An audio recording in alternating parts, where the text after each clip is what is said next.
Bismillahirrahmanirrahim. Alhamdulillahi rabbil alamin.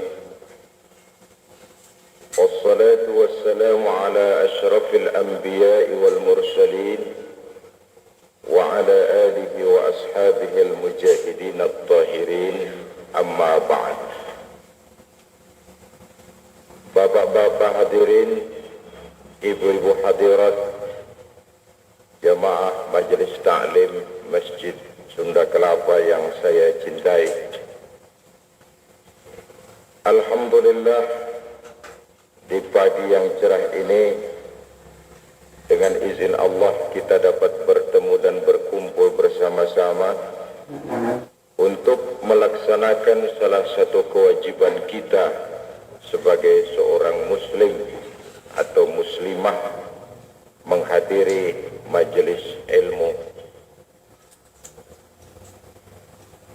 Masih dalam kerangka bulan Rabiul Awal, saya akan mencoba menyampaikan persoalan antara tugas Rasul dan fungsi kita sebagai umatnya, yang berangkat dari Al-Ahzab ayat 45.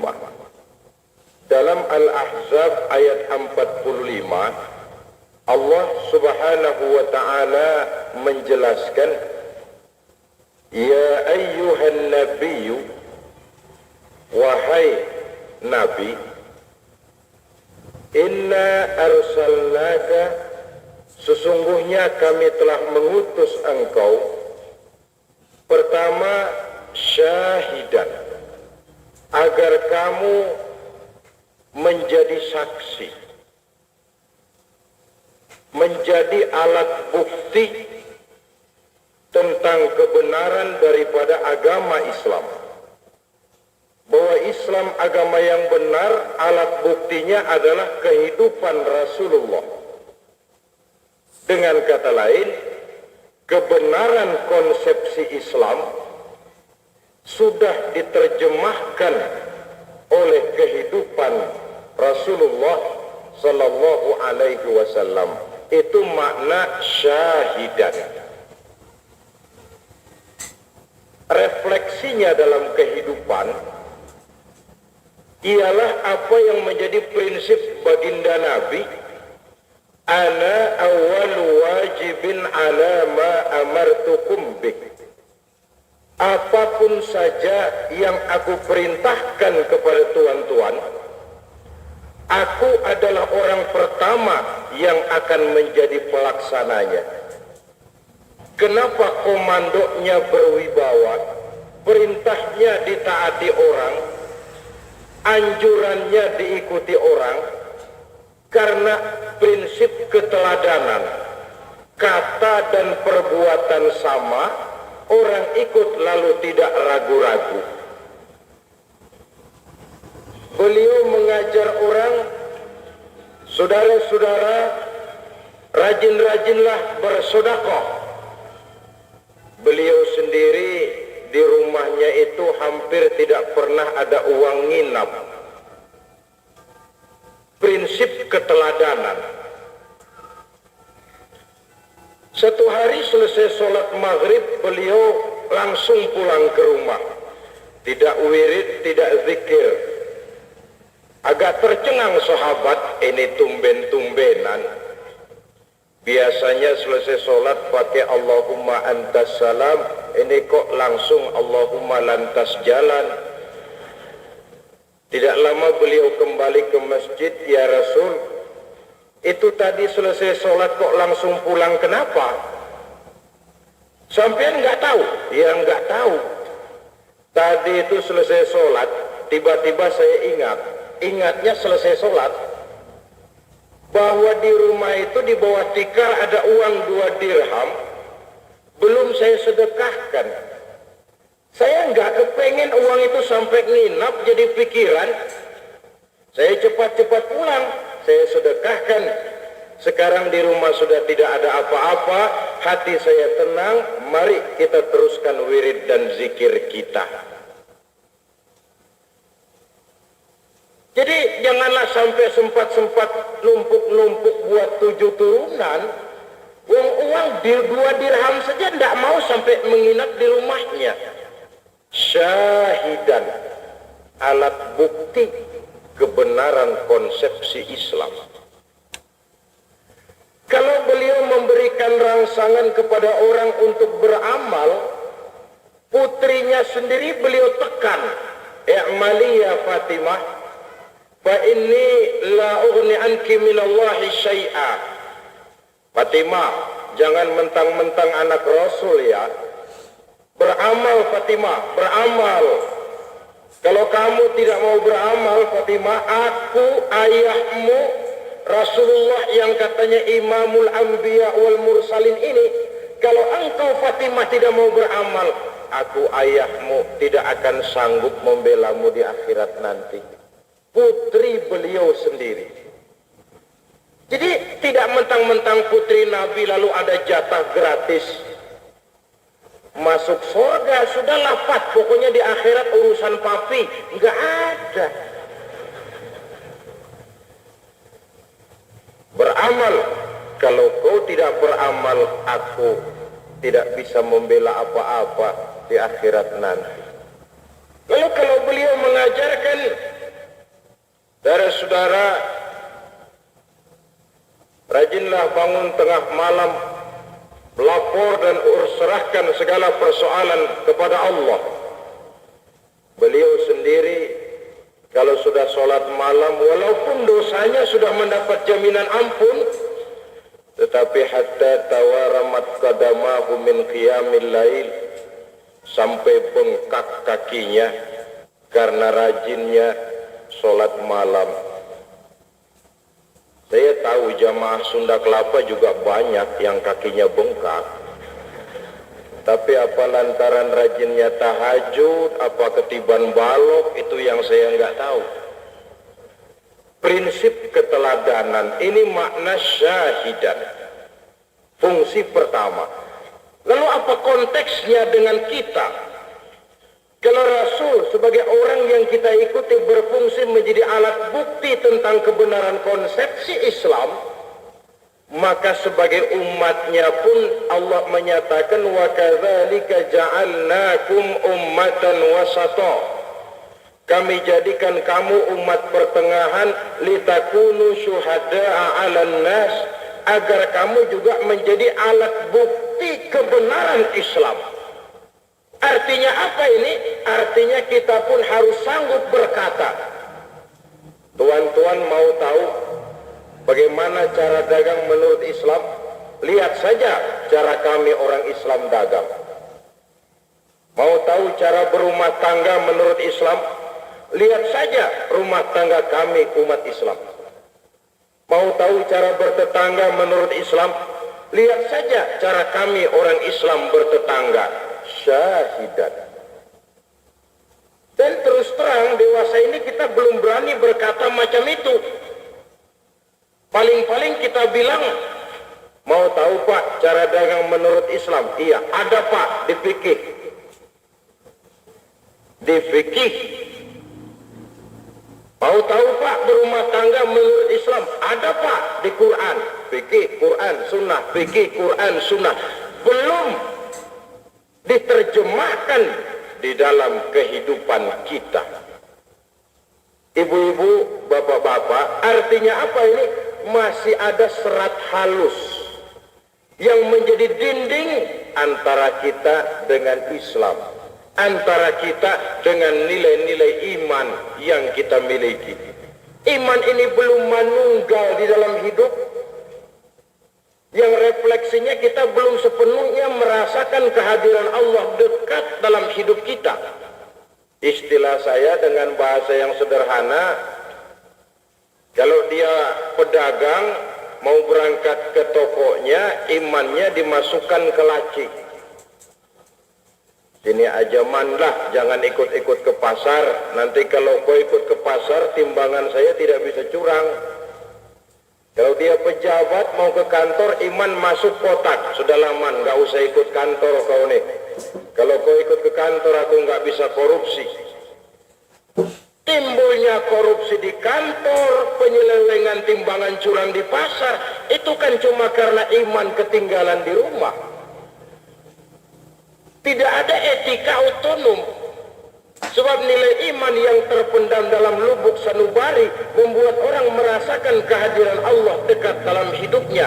Bahwa dimanapun saya berada, kemanapun saya pergi, jika saya sendiri yang kedua Allah, kalau saya berdua yang ketiga Allah, kalau saya bertiga yang keempat Allah, sumber daya kontrol paling efektif. Kalau saja 90% rakyat Indonesia yang beragama Islam punya perasaan macam ini, saya kira lembaga macam Kopkamtib silahkan bubar.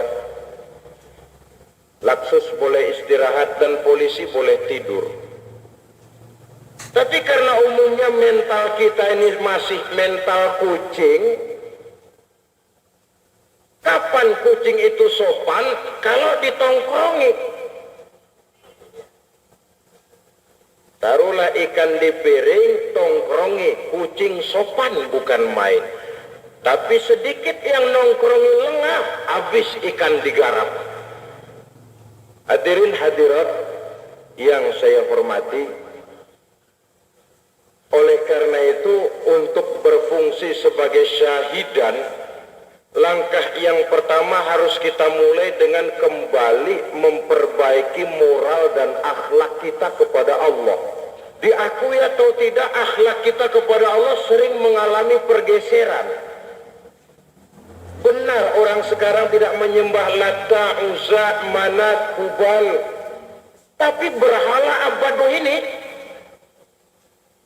saya sering bilang kadang-kadang namanya komputer, kadang namanya science and technology, di mana orang begitu kagum dengan otak tapi lalu lupa kepada yang bikin otak.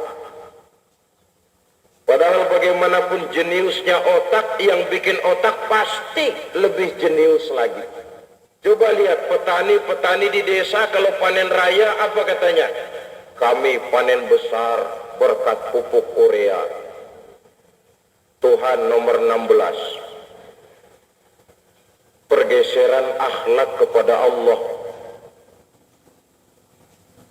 Inilah fungsi tugas Rasul yang pertama, syahidan, dan fungsi kita sebagai umat pun mengikuti beliau, menerjemahkan konsepsi Islam ini di dalam kehidupan sehari-hari. Syahidan. Yang kedua, wa mubasysyira, memberikan berita gembira bahwa Islam agama yang baik, dibawa oleh manusia yang baik, disampaikan dengan cara yang baik. 3 kebaikan berkumpul menjadi satu.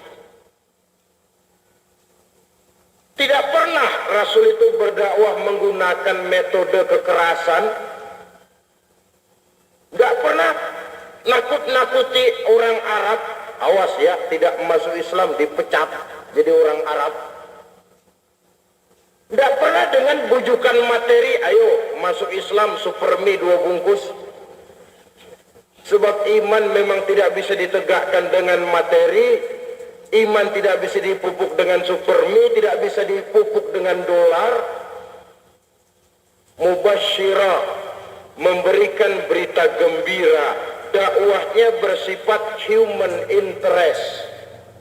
Prinsipnya basyiru wala tunaffiru. Gembirakan orang, jangan ditakut-takuti. Yassiru wala tu'assiru. Mudahkan urusan orang, jangan dipersulit. Itulah yang pepatah bilang, jangan suka tersenyum kepada orang buta, jangan berbisik kepada orang tuli, mubazir. Sudah ketahuan orang tuli dibisikin, kita teriak saja dia nggak dengar. Sudah ketahuan orang buta diajak senyum, keramahan yang mubazir, nggak nyambung.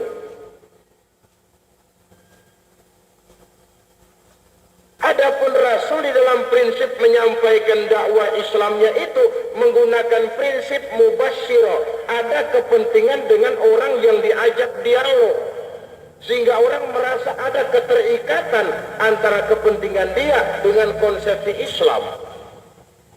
Kalau tidak, orang akan lari. Kenapa? Menganggap ini tidak ada kepentingan dia dengan kehidupannya. Dengan kata lain, Rasulullah ibarat seorang penari, dia ngerti irama gendang. Penari yang baik memang mesti begitu. Lagian kalau gendangnya pelan lalu jogetnya kenceng, kan gak enak dilihat orang. Penari yang baik biasanya mengerti irama gendang. Begitu baginda Rasulullah Sallallahu Alaihi Wasallam. Satu contoh yang menarik karena ini berkaitan dengan taktik dan strategi mubasyirahnya ini. Kiai Haji Hasyim Asy'ari sebelum mendirikan pondok pesantren Tebu Ireng itu dulunya sebelum jadi komplek pesantren dikenal sebagai tempatnya molimo, madat, mabuk, madon, main, maling, kompleknya. Memberantas judi, bagaimana mulanya? Dicari siapa gembong judinya di situ, lalu diajak main. Mainlah Pak Haji ini, menang terus lagi. Sampai teman mainnya heran, Pak Haji menang terus Pak Haji. Wah, ada bacaannya dok. Ada bacaannya? Ada. Ya saya diajari dong Pak Haji. Datang ke rumah. Datang ke rumah ditulis, baca nih kalau main mau menang terus. Bacanya kapan Pak Haji? Tiap habis sholat. Tiap habis sholat, iya. Loh saya tidak bisa sholat, belajar. Iyalah, yang penting saya bisa menang. Belajar sholat sambil diisi ruh tauhid. Tauhid sholat, tauhid sholat, tauhid sholat. Tauhidnya mantap, sholatnya mengerjakan. Judinya itu tidak disuruh berhenti sendiri. Mubasyirah. Ini bedanya strategi Rasul dengan strategi para pendahulunya. Kalau para pendahulunya itu saklek. Nabi Saleh, saudara-saudara, ini agama. Tidak mau gempa bumi turun. Konsepsi Nabi Nuh, saudara-saudara, ini agama. Tidak mau banjir lebih hebat dari banjir Lampung.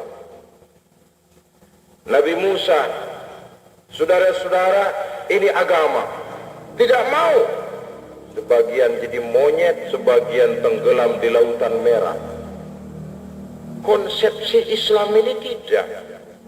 Oh ya, kendati pun beliau difitnah, dicaci maki, dilontari kotoran unta, bahkan diancam hendak dibunuh.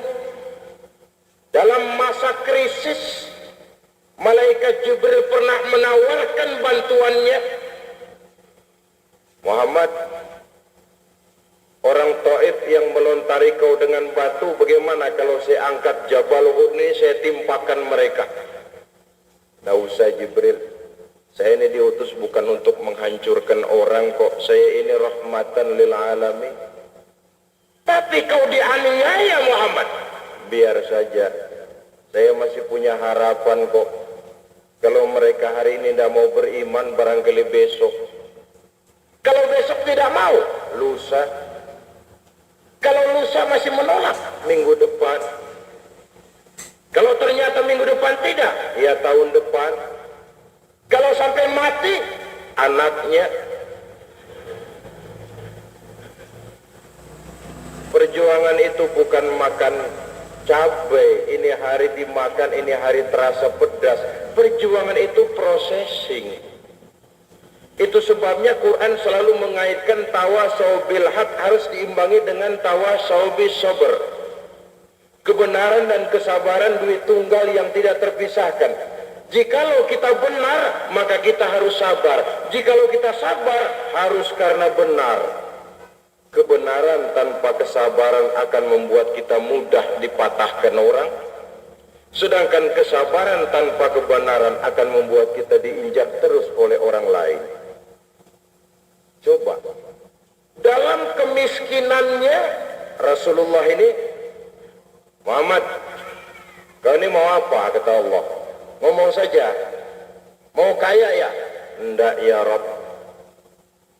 Apapun saja yang diberikan saya, rasanya tidak akan sanggup menyenangkan saya kalau saya dengar masih ada satu saja umat saya yang masuk ke dalam neraka. Ada pemimpin melarat, ditawarin harta menolak lantaran cintanya kepada umatnya. Apa gampang nyari pemimpin macam itu? Susah. Pakai sin besar, susah.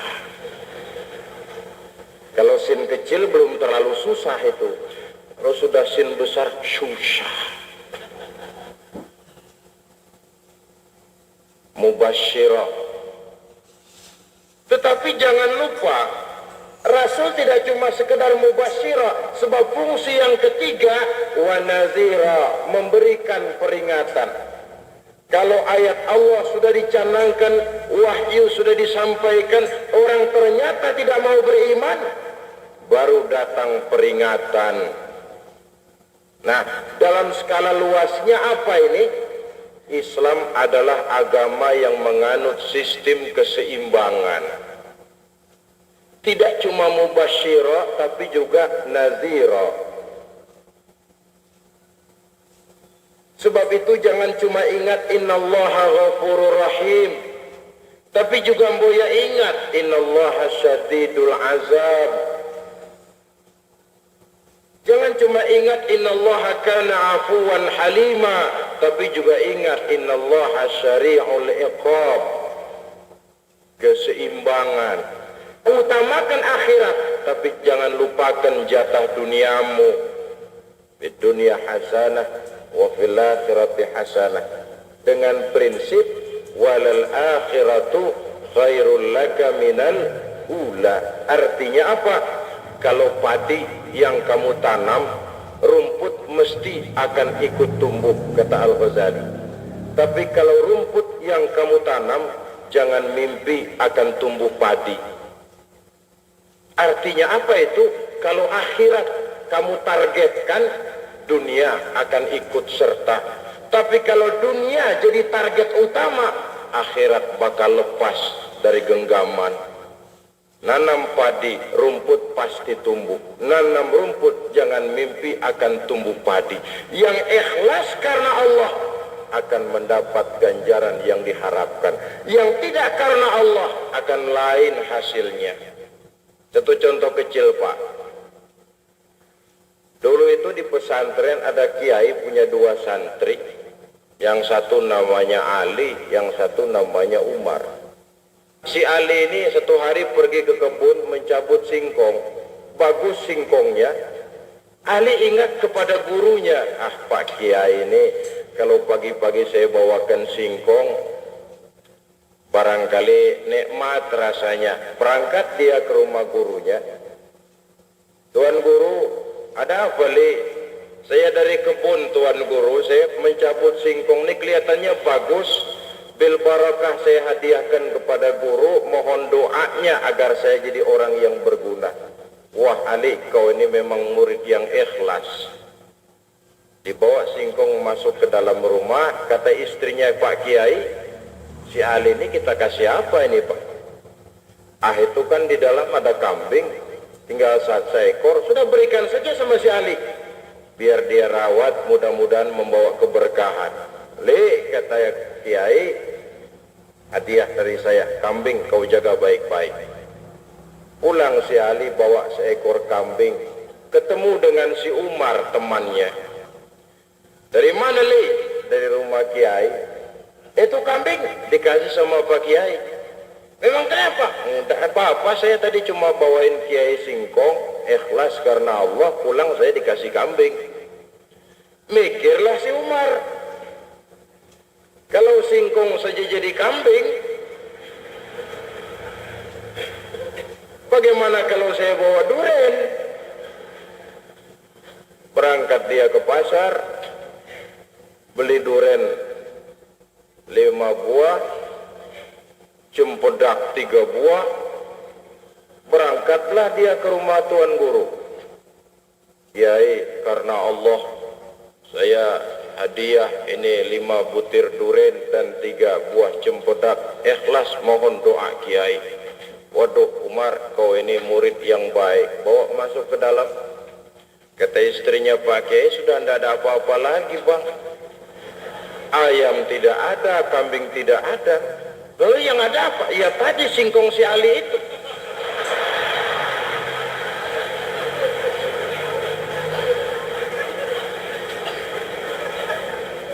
Ya sudah, itu saja kasih si Umar.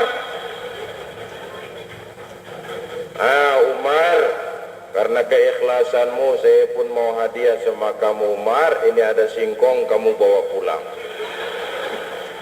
Pulanglah si Umar bawa singkong, ketemu sama si Ali. Gimana Mar? Dari rumah Kiai dikasih apa? Singkong. Kata Ali, itu si singkong gue yang tadi Mar. Yang ikhlas bawa singkong dapat kambing, tapi yang sudah ada maunya bawa duren malah dapat singkong. Ibu-ibu dan bapak-bapak yang saya hormati, prinsip keseimbangan. Karena itu kita lihat dalam Islam, orang kaya diperintah membantu yang miskin. Tapi juga dalam Islam, orang miskin dianjurkan berusaha dan jangan mengandalkan hidup kepada yang kaya. Dalam Islam berlaku boros dilarang. Dalam Islam berlaku bakhil dilarang. Konsep tengah antara boros dan bakhil adalah infak. Berlaku pemurah, mengeluarkan harta tapi untuk jalan yang bermanfaat. Dalam pergaulan dalam Islam, tuan rumah diwajibkan menghormati tamu, tapi juga tamu diwajibkan tahu diri. Seimbang. Kamu kaya, bantu yang miskin. Kamu miskin, berusaha.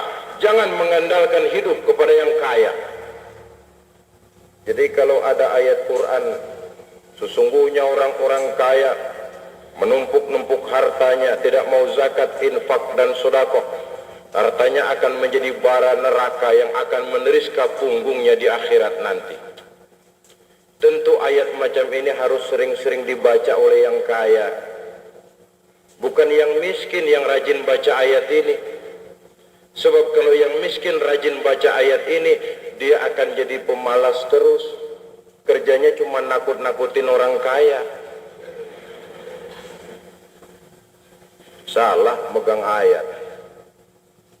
Ibu-ibu dan bapak-bapak yang saya hormati, mubasysyira wa nadhira.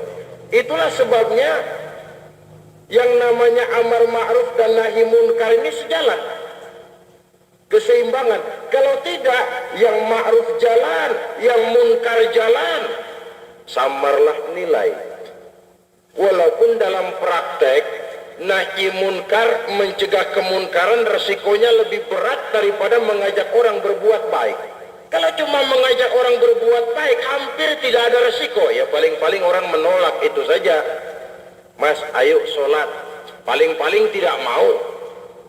Tapi kalau sudah mencegah kemunkaran, apalagi kalau kemunkaran itu dilakukan oleh orang yang levelnya di atas kita, ini yang makan hati. Kiai itu kalau sudah pidato, saudara dirikan sholat, nggak ada resiko. Saudara makmurkan masjid, nggak ada resiko. Tapi kalau sudah kiai pidato, saudara berantas korupsi, saudara porkas tutup, nah ini ada resikonya ini. Tapi memang kan hampir tidak ada perbuatan. Karena itu ibu-ibu dan bapak-bapak, adanya prinsip mubasysyira wa nadhira hendaknya memberikan satu dampak untuk dalam hidup kita pandai-pandai membagi orientasi, menjaga keseimbangan. Sehingga Nabi tekankan, bekerja kau buat duniamu, seolah kau akan hidup buat selamanya.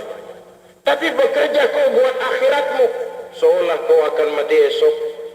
Kalau sudah sholat menghadap Allah, Allahu Akbar, anggap sajalah kita akan mati besok, supaya timbul khusyuknya. Tapi kalau sudah di kantor, di tempat tugas, bekerja kita anggap saja akan hidup selamanya, supaya timbul gairah kerja. Jangan dibalik. Di kantor ingat mati, lemes terus. Nah, ngapain kerja keras-keras toh nanti bakalan mati. Sedang sholat ingat duta Merlin, ya kacau sholatnya, salah pasang lagi. Ibu-ibu, bapak-bapak, ini yang ketiga. Yang keempat, tugas baginda Nabi, wada'iyan ilallahi biiznihi. Tugasmu yang keempat Muhammad, mengajak menyeru manusia ke jalan Allah dengan izinnya. Yang saya garis bawahi, dengan izinnya. Kenapa harus dengan izinnya? Sebab tugas Rasul bukan mengislamkan orang, tapi menyampaikan Islam. Soal mengislamkan orang ini hak prerogatif Allah karena berkaitan dengan hidayah. Orang itu walaupun ditongkrongi Nabi, melihat mukjizat, mendengar wahyu, kalau hidayah tidak datang, tidak bakal orang mau beriman. Sejarah lengkap, ada istri Nabi tidak biiznillah, tidak dapat izin Allah, suaminya Rasul, istrinya pembangkang, istrinya Nabi Lut. Ada bapak Nabi Ibrahim, anaknya pembasmi berhala, ayahnya malah produsen berhala.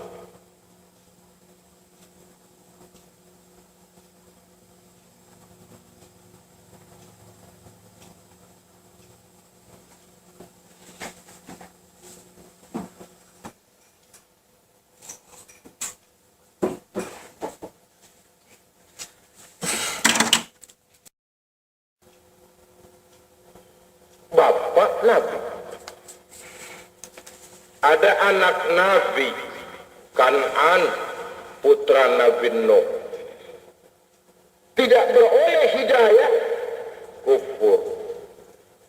Ada paman Nabi Abu Jahal, Abu Lahab, tidak beroleh hidayah, tidak terpanggil mengikuti kebenaran. Itulah sebabnya kita ini bersyukur bahwa kita keponakan Nabi saja bukan, melihat mukjizat tidak pernah, mendengar wahyu tidak. Entah kita beriman jauh lebih beruntung ketimbang orang-orang yang langsung ditongkrongi Nabi, tetapi mereka tidak mau beriman. Sebab hidayah ini mahal, hak prerogatifnya Allah, perlu disyukuri. Sebab nikmat bisa berubah menjadi azab kalau kita tidak pandai bersyukur. Maka sering saya bilang, orang kaya bisa masuk surga karena hartanya, pun orang kaya banyak yang masuk neraka gara-gara hartanya.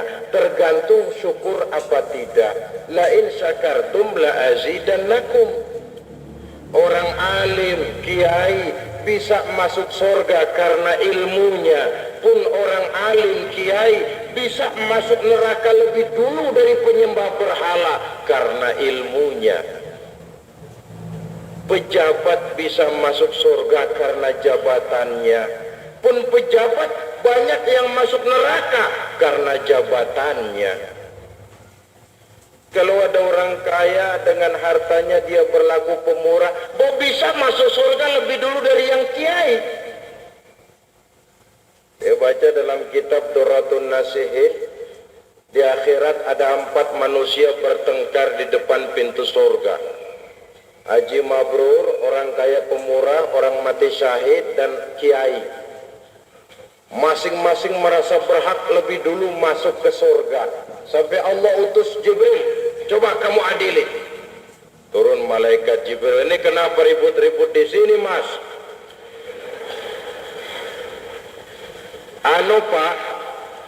Pak Jibril,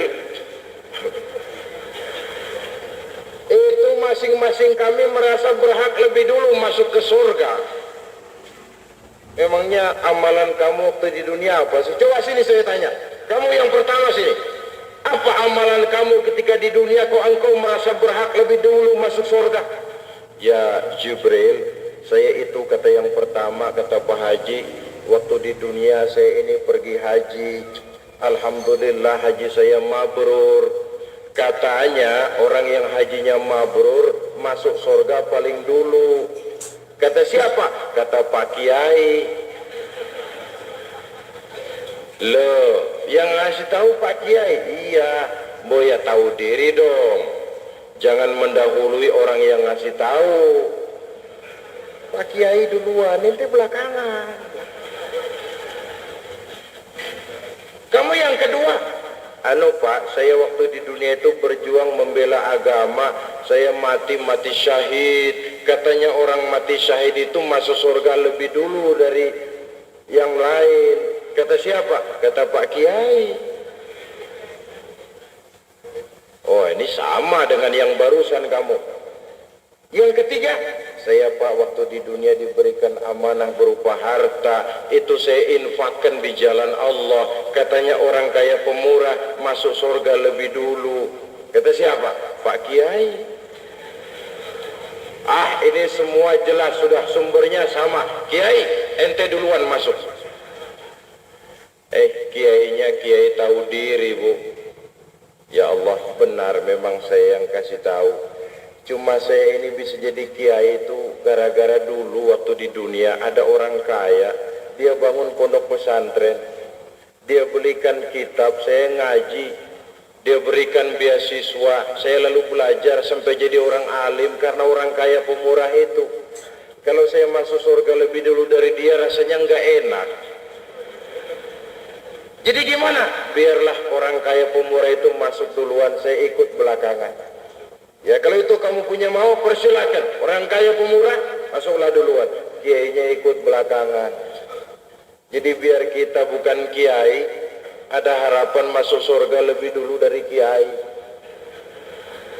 Kalau jadi orang kaya pemurah, sudah jadi kiai tidak, pelitnya 17 setan. Ini mau pakai apa ke surganya? Orang kaya juga banyak yang masuk neraka karena hartanya. Kiai bisa masuk surga karena ilmunya. Kapan? Kalau dengan ilmunya dia katakan yang halal itu halal, yang haram itu haram, yang hak adalah hak, yang batil adalah batil. Dia sampaikan kebenaran apa dan bagaimanapun resikonya. Orang alim macam begitu bisa saja ke surga karena ilmunya. Tapi kalau dengan ilmunya yang halal dibikin haram, yang haram dibuat remang-remang. Makanya saya setuju betul dengan fatwa ulama NU di situ Bondo, NU tidak berpolitik. Saya pikir lebih bagus begitulah. Bab kiai berpolitik serba sulit sih.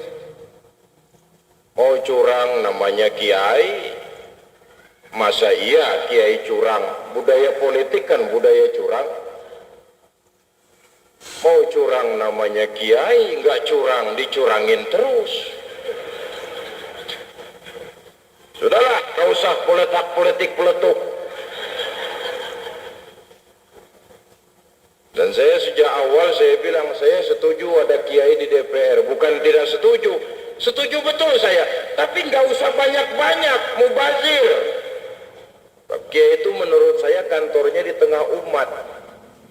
Kenapa? Karena dia jadi kiai, SK-nya umat yang beri. Ilmunya diakui, akhlak ibadah perjuangannya jadi panutan, umat memberikan SK kiai. Makanya tidak pernah pensiun. Jam kantornya 24 jam, kapan umat perlukan dia mesti berangkat. Kenapa? Wong kiai itu bukan PN, pegawai negeri. Kiai itu PT, pegawai Tuhan.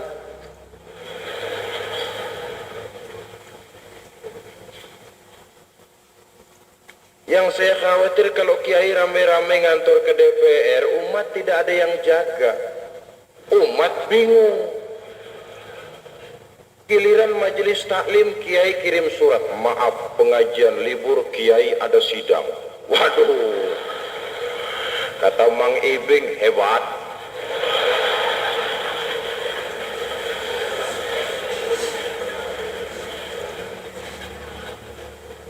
Sudah sidang juga kalah melulu, pengajian bubar, apalah untungnya.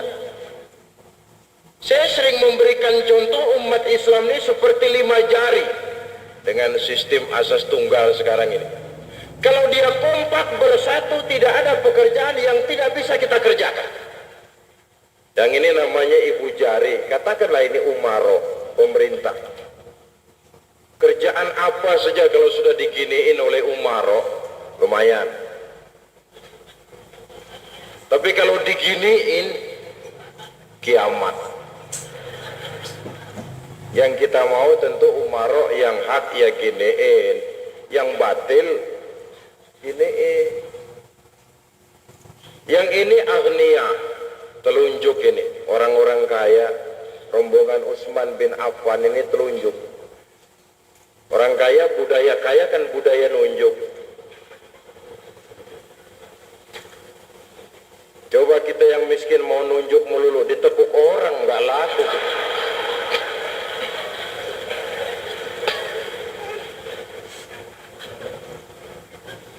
Harus ada rombongan agnia. Yang ini jari tengah, ini ulama. Di tengah dia, ke kiri tidak, ke kanan tidak. Maka fatwa situ Bondo memposisikan ulama di sini. Saya sering bilang ini April 87 sebentar lagi, P3 Golkar PDI kan pada mau hajatan ini.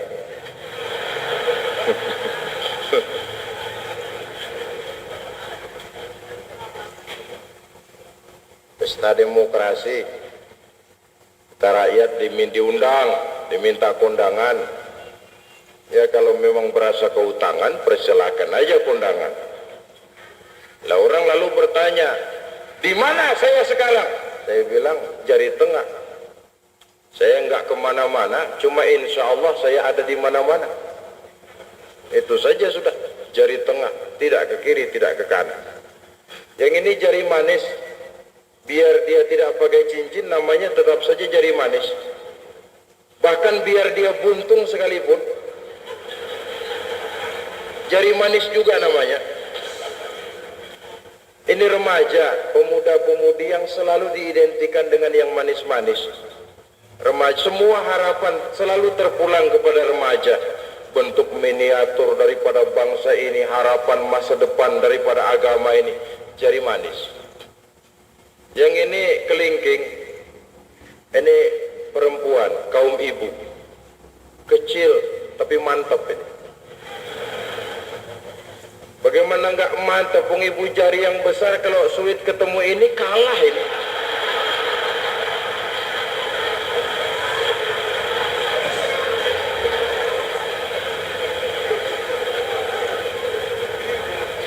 Ini cuma menang gede aja ini.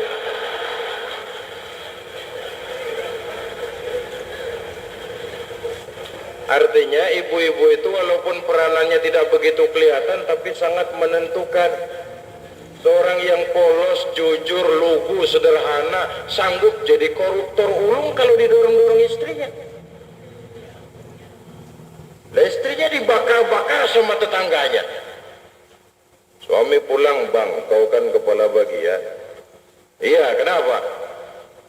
Tangga kita yang suaminya pegawai kecil saja, aduh bang, gelangnya sudah macam pelek beca begitu. Kau kepala bagian gak bisa beliin aku macam begitu, suami goblok lah kau. Digoblok-goblokin sama istrinya, panas. Lalu saya mesti gimana bu? Pakai di kantor sabet dulu. Nah ini, kalau sudah main sabet jadi koruptor ulung. Gara-gara siapa itu? Kelingking. Bukan perempuan, kelingking.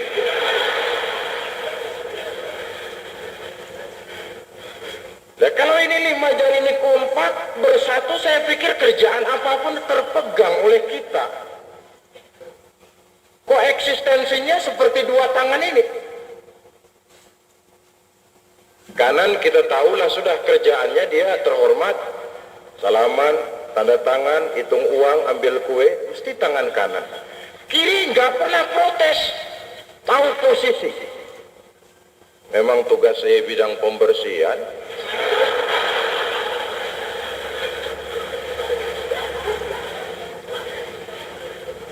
Tapi lalu kan yang kanan ini ada tenggang rasa.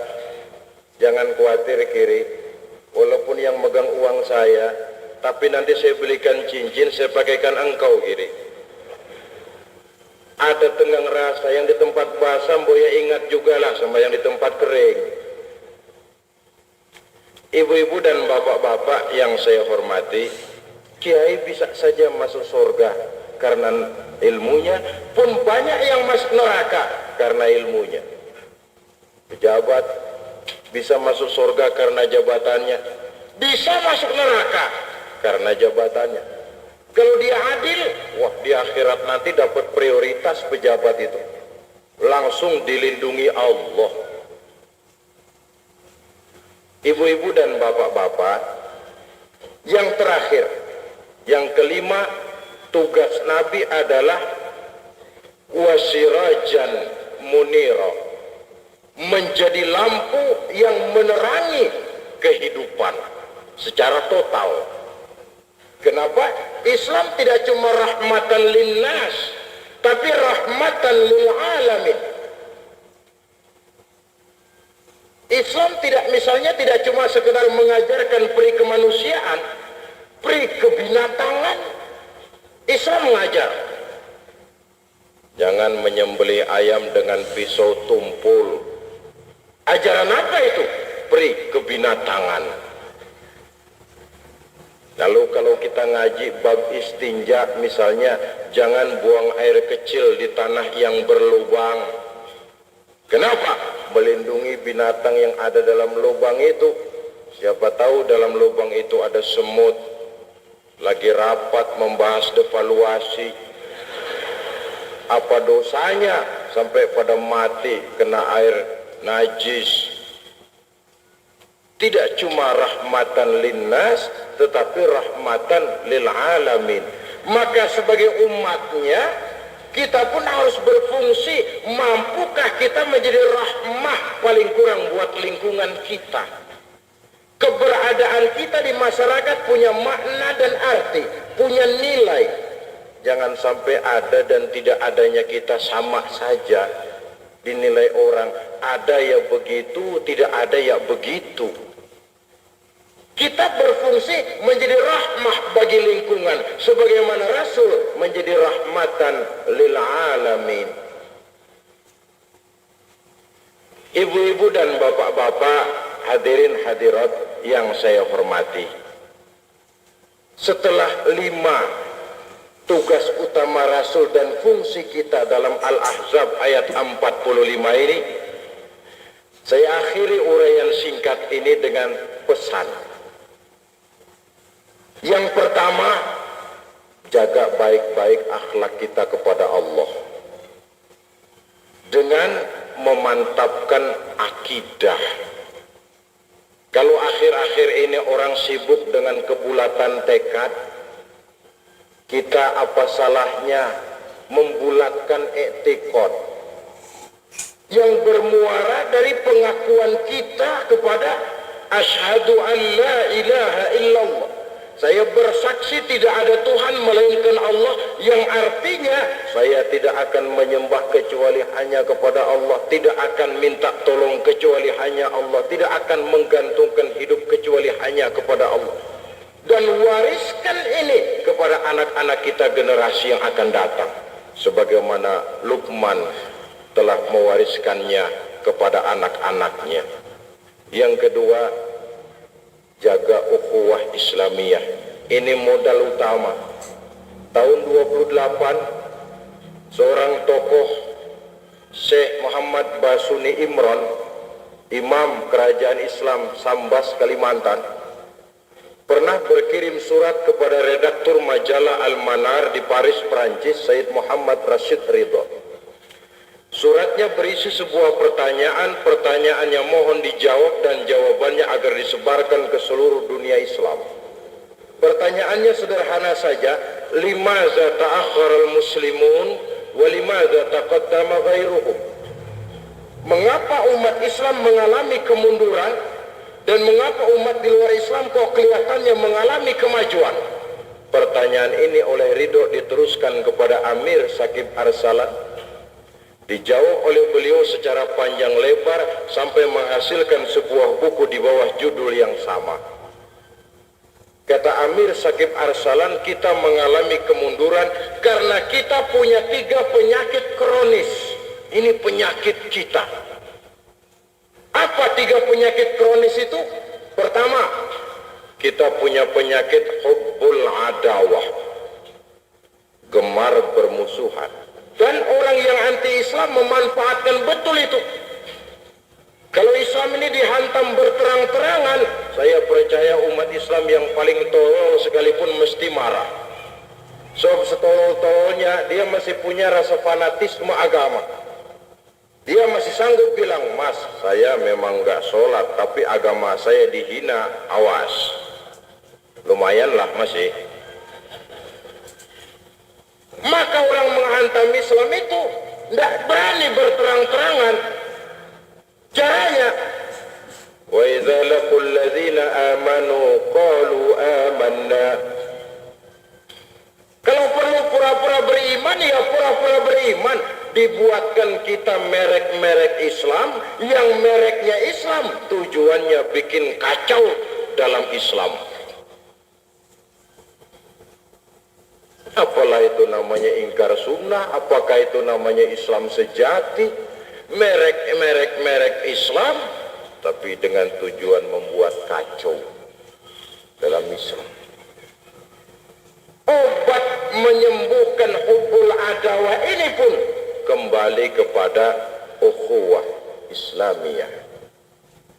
Penyakit yang kedua, kita tidak pandai menginventarisir potensi. Karena kurangnya kesadaran untuk berbuat atas nama dan demi kepentingan agama. Bukan tidak punya potensi, tidak pandai menginventarisir. Maka agama kita mengajarkan tangan di atas lebih baik daripada tangan di bawah. Tapi praktek yang kita lakukan, tangan kita di bawah terus. Pembangunan pesantren sering tertunda, panti asuhan muslimin sering terbengkalai.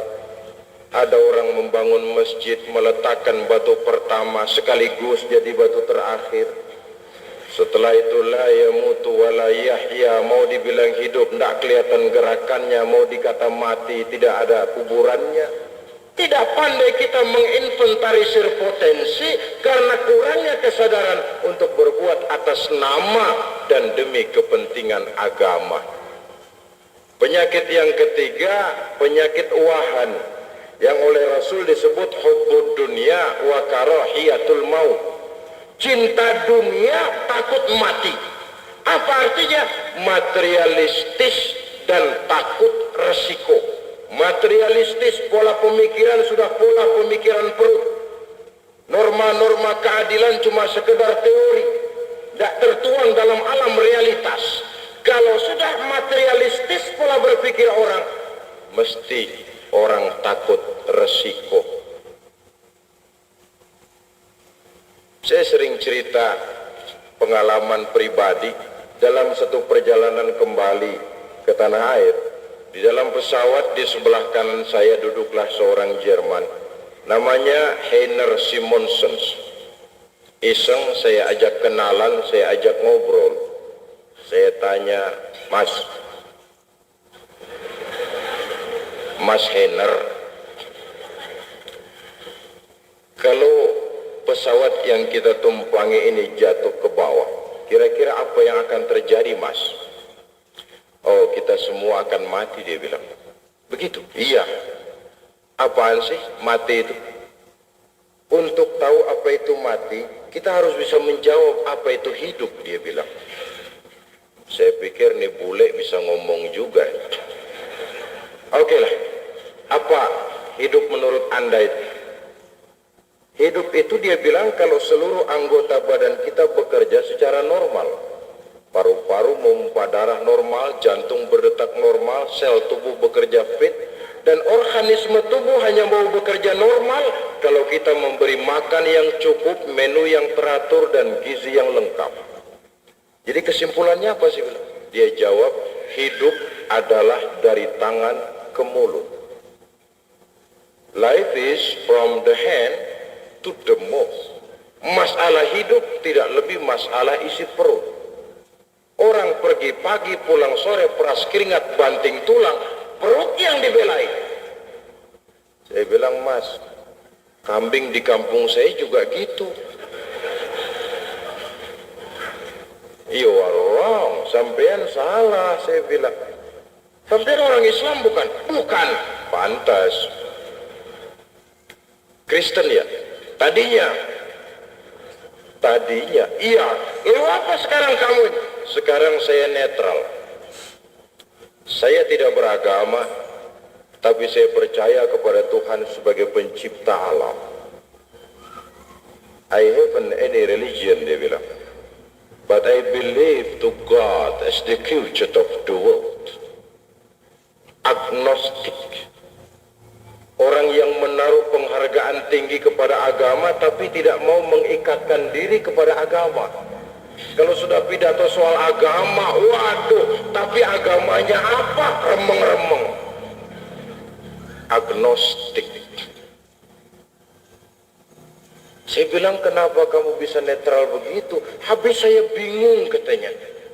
Islam bilang Islam baik, Kristen bilang Kristen baik, Buddha bilang Buddha baik. Semua baik, saya netral sekali, tidak beragama. Tapi saya percaya kepada Tuhan. Saya bilang, kamu ini kayak orang mau beli celana lalu bingung, celana ini baik, celana itu baik, semua celana baik, kamu bingung, akhirnya netral.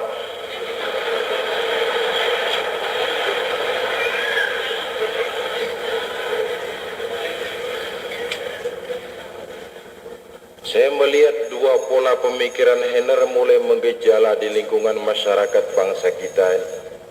Pertama, munculnya manusia yang seolah-olah Tuhan yes tapi agama no. Bertuhan tapi tidak beragama. Yang kedua, materialistis, pandangan hidupnya terbatas kepada isi perutnya.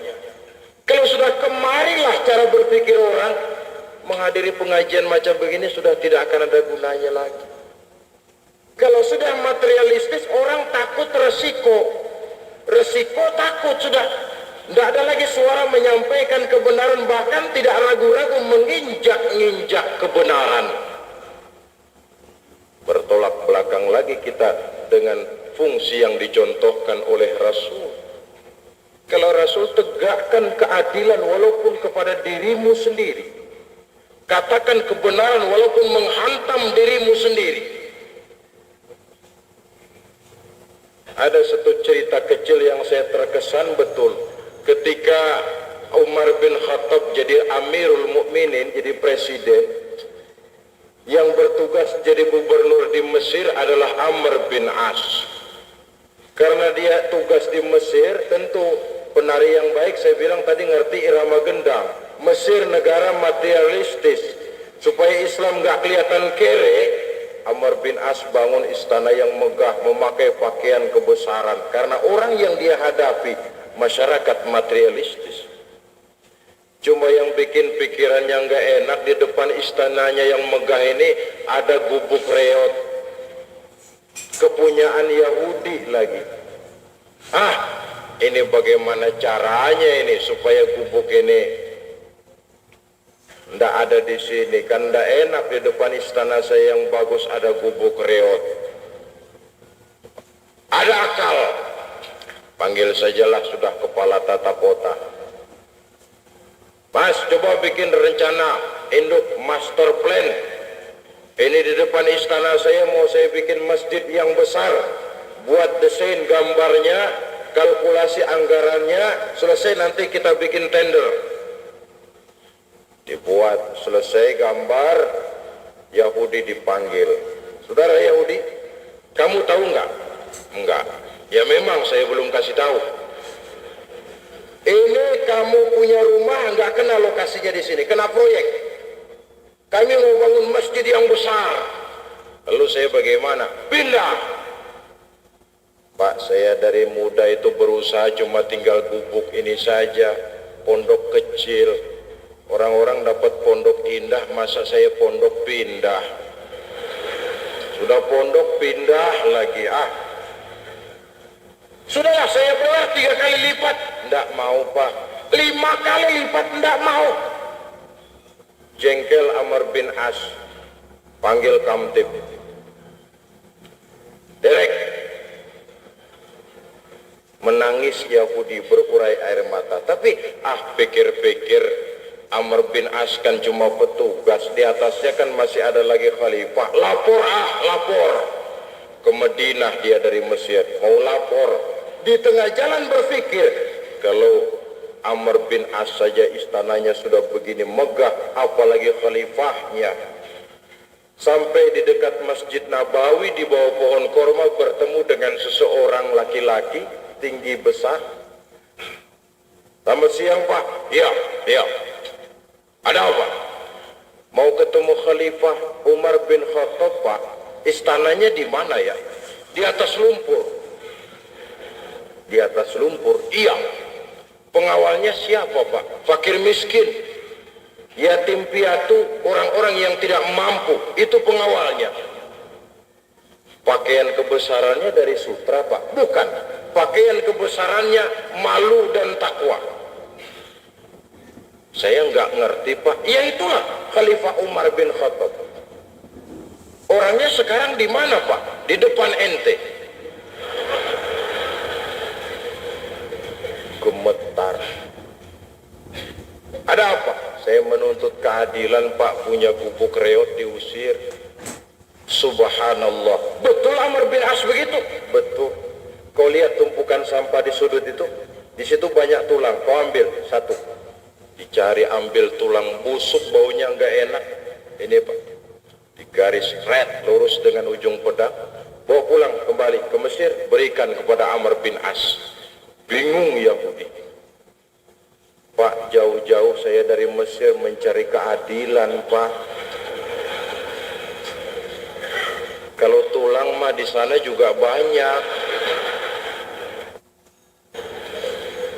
Sudahlah, nggak usah macam-macam. Kau pulang saja, kasihkan ini kepada Amr bin As. Sampai di Mesir, Pak, salam dari Khalifah. Gemetar Amr bin As, keringat dingin bercucuran. Kepala proyek dipanggil. Mas, masjid ditunda, proyek batal, gubuk Yahudi yang digusur, dirikan lagi, dirikan. Yahudi makin bingung, kenapa begini, Pak? Saya dapat nasihat keras dari Khalifah. Amr bin As, jangan mentang-mentang ya, sedang puasa. Suatu saat kau juga akan jadi tulang-tulang macam ini. Maka mumpung sedang puasa, berlaku lurus dan adil kamu seperti garis lurus di tulang ini. Red. Kalau kamu tidak lurus, nanti aku yang luruskan dengan pedangku. Siapa yang nggak ngeri digituin? Sudahlah, gubukmu ambil pulang lagi. Waduh, Pak, Islam adil ya? Adil. Kalau begitu proyek jangan dibatalin, Pak.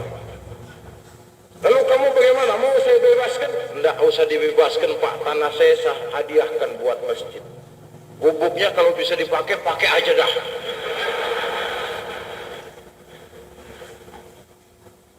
Hadirin yang saya hormati, kesadaran bahwa semuanya merupakan amanah.